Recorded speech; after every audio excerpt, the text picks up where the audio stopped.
কম দামে ভালো লোকেশানে আপনারা যারা একটা 2 BHK লিগাল রিসেল ফ্ল্যাট খুঁজছেন, একটু বড় সাইজের ফ্ল্যাট, আজকের ভিডিওটা শুধুমাত্র তাদের জন্য।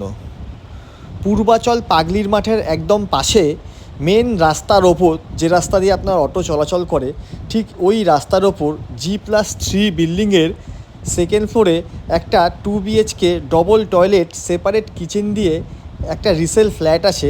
দাম মাত্র 26 লাখ টাকা। দুটো রুম রয়েছে। রুমের মধ্যে আপনি দেখতে পাচ্ছেন সুন্দর কাঠের কাজ করানো আছে, আর দুখানা রুমই আপনার স্ট্যান্ডার্ড সাইজের রুম রয়েছে। আর টয়লেটগুলো আপনার রয়েছে মোটামুটি স্ট্যান্ডার্ড সাইজের। কিচেনটা আপনার রয়েছে পুরো সেপারেট, ডাইনিংটা আলাদাই করা রয়েছে। 2 BHK ডবল টয়লেট দিয়ে পূর্বাচল পাগলির মাঠের সামনে ফ্ল্যাটের দাম মাত্র 26 লাখ টাকা। বিশদ জানতে কল করুন স্ক্রিনে দেওয়া কন্ট্যাক্ট নাম্বারে, ও আমাদের চ্যানেলটি লাইক, সাবস্ক্রাইব ও শেয়ার করে দেবেন নানান রকম প্রপার্টি সংক্রান্ত ভিডিও দেখার জন্য। ধন্যবাদ।